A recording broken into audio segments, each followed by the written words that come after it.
Bonjour et bienvenue sur TV Land, votre télévision locale. Pour le journal de ce mercredi 9 septembre, nous nous rendrons à Eugas pour la ferme en fête, puis à Tos pour les traditionnelles fêtes de la commune.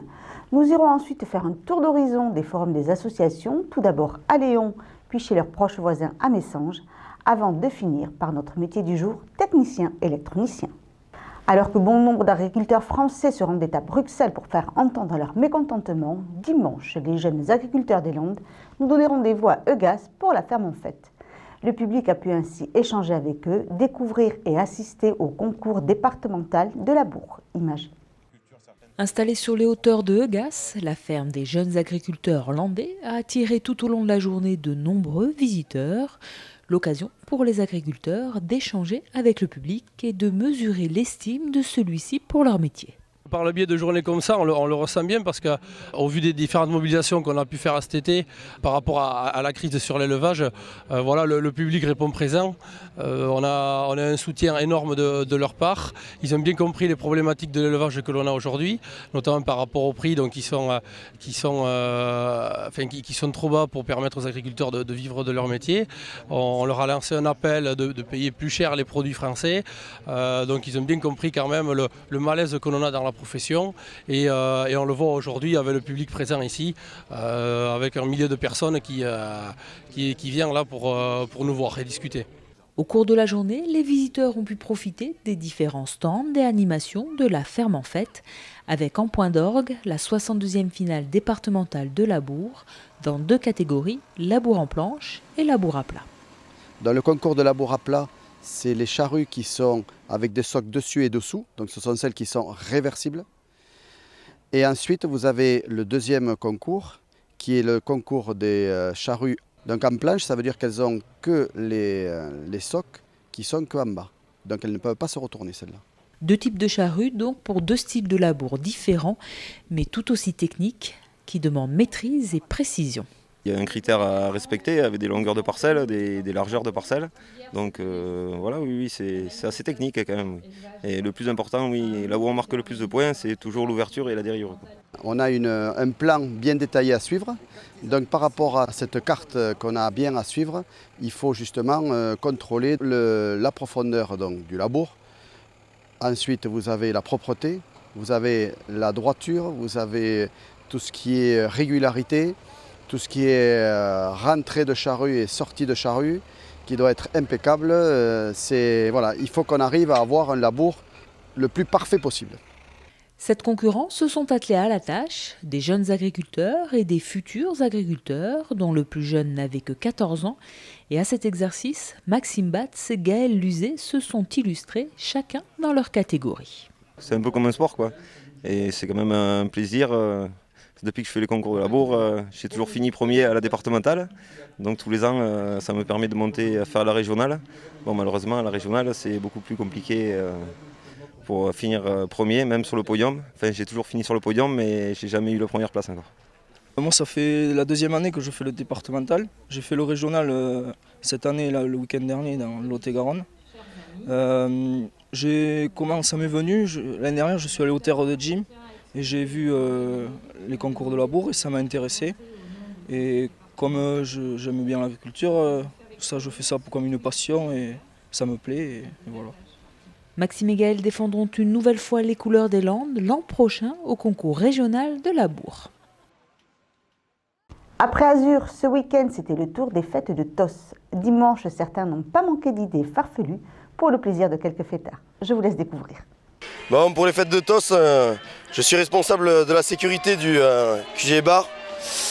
Donc nous avons mis en place un dispositif de sécurité assez performant. Nous faisons rentrer les bonnes personnes et nous faisons sortir les mauvaises. Nous sommes équipés, ça marche. Toi tu dégages. Dimanche dernier, pour les fêtes de Tos, l'ambiance était de mise au QG Bar. Le bar s'est transformé pour l'occasion en plage landaise. Pour les fêtes de Tos, j'ai décidé de marquer un peu le coup en faisant un peu une plage et pour animer un peu le village. Voilà, et en plus du comité des fêtes qui fait quand même du bon boulot, d'animer un peu plus et de participer à la fête. Il faut faire des choses que les gens ne font pas. Donc à partir du moment où personne ne l'avait fait, Voilà, la plage elle n'est pas très loin, hein, mais pourquoi ne pas l'amener au village et voilà. Après le vin d'honneur organisé par le comité des fêtes et animé par le groupe Kanta Gurekin, l'équipe du comité relâche la pression avant d'ouvrir les portes pour le spectacle de fermeture avec le duo des noms. Le duo des noms, c'est déjà une vieille histoire puisque ça existe depuis 1988 et ce sont des pièces de théâtre, c'est fini, oui, ce bordel. Ce sont des émissions radiophoniques, des passages télé, des choses comme ça, depuis 88, c'est-à-dire que personne n'était né en 88, à part moi, vous imaginez bien. Vous dites, monsieur le maire, la première chose que vous voyez le matin dans votre miroir en vous levant, c'est quoi? Ma femme. Alors ça consiste à essayer de faire le con, le maximum, mais très sérieusement, parce que déconner, quand même une histoire sérieuse. Alors ça se décline autour du village de Bourcagneux, qui est un village qui pourrait être tout à fait landais d'ailleurs. Il y en a plein, des Bourcagneux dans les Landes, il y en a plein dans le Gers, il y en a plein dans le Tarn. Puis finalement, il y en a plein partout en France, puisqu'on a été amené à jouer partout en France. Et ça consiste à regarder ce que les gens de ce village font toute la journée. Par exemple, dans la petite prison, dans la mairie, le spectacle de ce soir, c'est autour de Monsieur le maire que tout s'articule. Ça se joue comme une pièce de théâtre, c'est dans un lieu clos, défini, c'est-à-dire c'est le bureau de Monsieur le maire et tout se passe. Tous les gens qui ont des récriminations, qui ne sont pas contents, qui viennent travailler ou pas travailler, ça passe par Monsieur le maire. Ça devrait parler à plein de gens. Vous savez que ça parle à Madame Hidalgo à Paris, par exemple, ça lui parle parfaitement, ça. Si vous pouviez voir de là où je suis, les cheveux, c'est une catastrophe. Voyons. Ah non. Les fêtes de Tos ont su faire profiter petits et grands, de quoi donner des nouvelles idées pour l'année prochaine. Samedi dernier, de nombreuses communes ont organisé leur journée des associations. La rentrée rime avec nouvelles activités, qu'elles soient sportives, caritatives ou encore culturelles. Et vous, laquelle allez-vous choisir cette année? Pour vous aider dans votre choix, partons à Léon où une trentaine d'associations étaient présentes. Samedi dernier, à la salle de la Huchette à Léon, s'est tenu le Forum des associations. On est 28 associations actuellement, plus quelques-unes de l'extérieur qui viennent sur Léon. Et chaque année, on organise début septembre un forum où les Léonais et les personnes extérieures à Léon peuvent venir se renseigner sur toutes les activités qui seront proposées tout le long de l'année. Voilà, ça part de l'ADMR comme l'association de lecteurs, de la bibliothèque, sans parler, on l'a dit, du sport, des anciens combattants, etc. Donc c'est vraiment très très diversifié. On a de la boxe, on a de la boxe, on a donc de la musique, on a une coopération sans frontières qui est une association au bénéfice de villages d'Afrique qui intensifie leur pouvoir pour pouvoir avoir de l'eau dans certains villages. Voilà. Donc c'est vraiment très diversifié.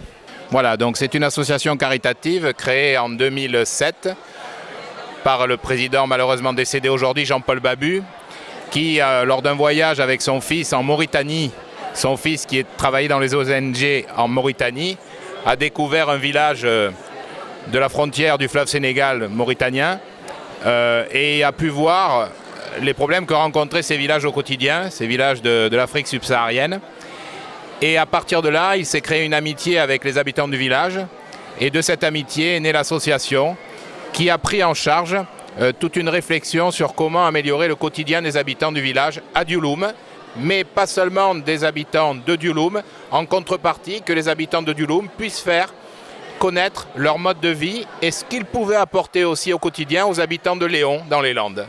Un combat de tous les jours, c'est ce que propose aussi le club Savate Boxe Française. J'ai développé un club et la boxe française c'était un sport très intéressant d'une part parce que c'est un vrai sport avec un bon cardio qui fait travailler donc tous les membres, autant le haut du corps que les jambes. Et ensuite ça demande aussi, c'est un sport très, on peut dire, éducatif, ça demande beaucoup de concentration, ça demande beaucoup d'application pour avoir une bonne technique. Et en plus dans la boxe française c'est vraiment très sympa parce qu'entre guillemets c'est une petite famille, enfin une grande famille si on peut dire. On se connaît, il y a un bon état d'esprit, donc quand on fait des compétitions c'est toujours très sympathique. Nous sommes reconnus au niveau régional parce que nous sommes connus, nous organisons différentes manifestations au cours de l'année, dont entre autres un gala le 7 novembre. grand gala avec des combattants qui vont venir de Bordeaux, Toulouse et de Paris. Donc ça va être une soirée très sympathique. Et au niveau national aussi, parce qu'en même temps je suis juge arbitre national, délégué officiel pour gérer les compétitions. Donc nous sommes un club petit mais relativement connu en France. Voilà. Un autre stand garde en mémoire les anciens combattants et retransmet aux plus jeunes les souvenirs de la France. Le souvenir français est né en 1872. C'est la plus vieille association française.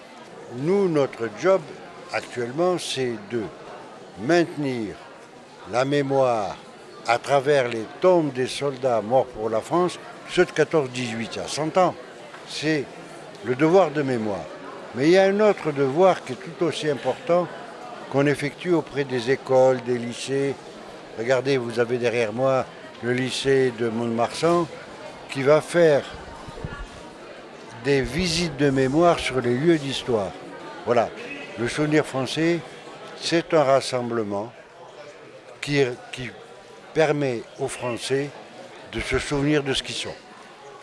Si vous êtes donc à la recherche d'activités physiques ou caritatives, la commune de Léon propose donc un panel d'associations diverses et variées.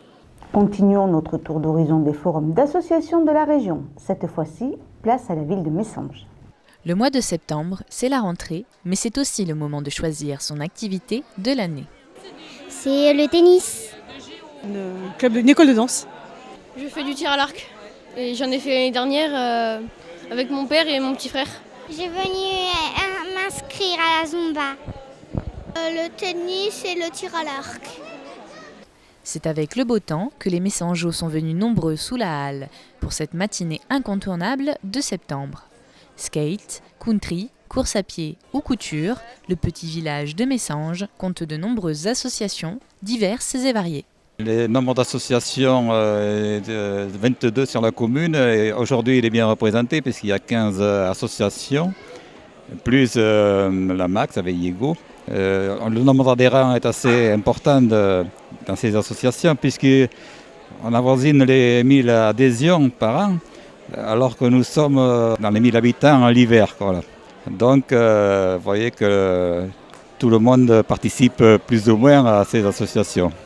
Messanges étant une ville au cœur associatif très prononcé, il n'est pas rare de continuer de voir des associations se créer.